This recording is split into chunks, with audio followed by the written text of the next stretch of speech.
Olá, bem-vindos! Hoje vamos falar de um daqueles hábitos que é ao mesmo tempo super perigoso e incrivelmente comum na estrada, o de não manter uma distância de segurança adequada. Vamos perceber porque é que isto acontece e, mais importante ainda, como é que uma técnica muito, mas muito simples nos pode ajudar a conduzir de forma bem mais segura.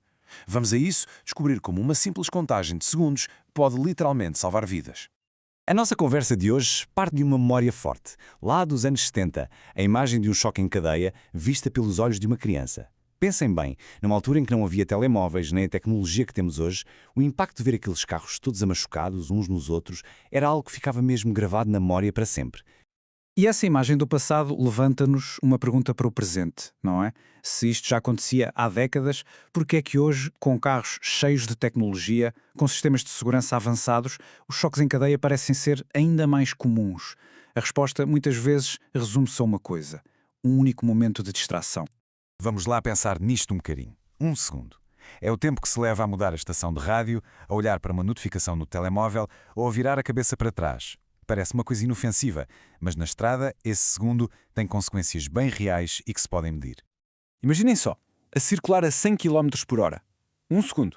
É tudo o que é preciso para que o perigo apareça. Nesse curtíssimo espaço de tempo, o carro continua a andar, completamente sem controle. E a distância que ele percorre é impressionante. Estamos a falar de 25 metros. 25 metros percorridos totalmente às cegas.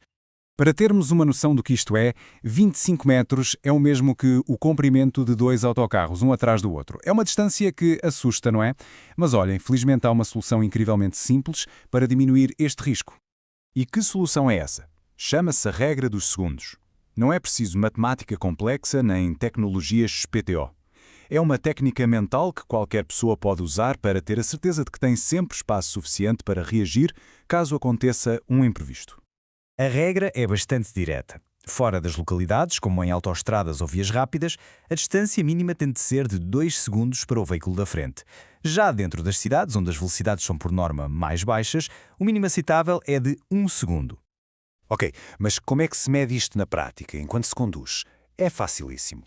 Basta escolher um ponto de referência fixo lá à frente. Pode ser um sinal de trânsito, uma árvore, o que for.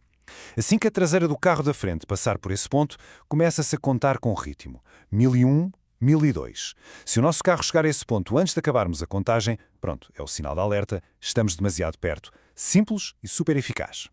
Agora, para quem gosta mais de pensar em metros do que em segundos, também há umas contas de cabeça muito úteis. A 50 km por hora, aquele segundo de que falávamos, equivale a cerca de 12 metros, o comprimento de um autocarro. A 100 por hora, os 2 segundos recomendados correspondem a uns impressionantes 50 metros. Isso é meio campo de futebol. São imagens fortes que nos ajudam a perceber o espaço de que realmente precisamos para estarmos seguros. Mas esta regra não foi inventada ao acaso, claro. Ela baseia-se em princípios da física da travagem, que revela uma verdade que, olhem, é surpreendente e até um bocado contraintuitiva para muita gente. E aqui está o ponto-chave, a tal física que muitos condutores não têm bem noção. A relação entre a velocidade e a distância de travagem não é linear. O que é que isto quer dizer? Nós pensamos, se for ao dobro da velocidade, preciso do dobro do espaço para parar. Parece lógico, não é? Pois, mas a realidade é que a distância quadruplica. É um aumento exponencial que apanha mesmo muita gente de surpresa. Vamos ver um exemplo prático para isto ficar bem claro. A 40 km por hora, um carro precisa de cerca de 16 metros para parar completamente. Mas se duplicarmos a velocidade para 80, essa distância não passa para 32 metros. Não. Dispara para 64 metros. 64 é 4 vezes mais. É por isso que um pequeno aumento de velocidade tem consequências tão drásticas. E a prova disso está numa fórmula até bastante simples. A distância de travagem é aproximadamente a velocidade a multiplicar por si mesma a dividir por 100. É esta matemática básica que nos mostra, cientificamente, porque é que as altas velocidades exigem distâncias de segurança exponencialmente maiores. Ora bem, agora que já percebemos a física por trás disto, vamos olhar para os dados. Onde e porquê é que os acidentes acontecem? Porque, lá está, a prevenção começa sempre por se compreender o problema.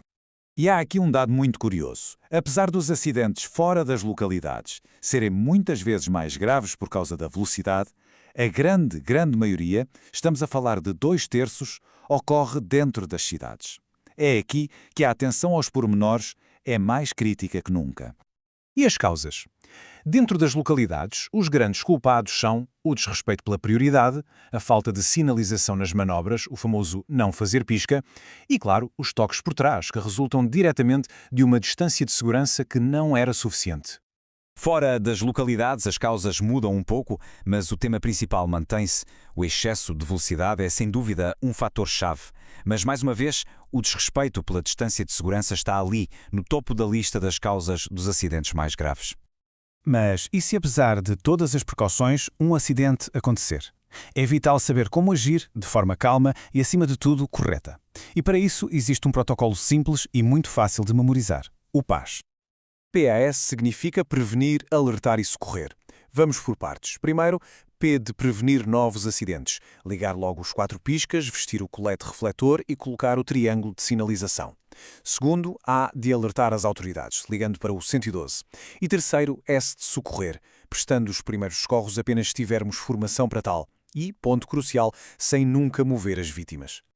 E para terminar, fica a reflexão. Depois de tudo o que vimos hoje, a questão é esta. No último trajeto que fizemos, na última viagem de carro, quantos segundos de espaço foram deixados para o carro da frente? A resposta, como vimos, pode mesmo fazer toda a diferença.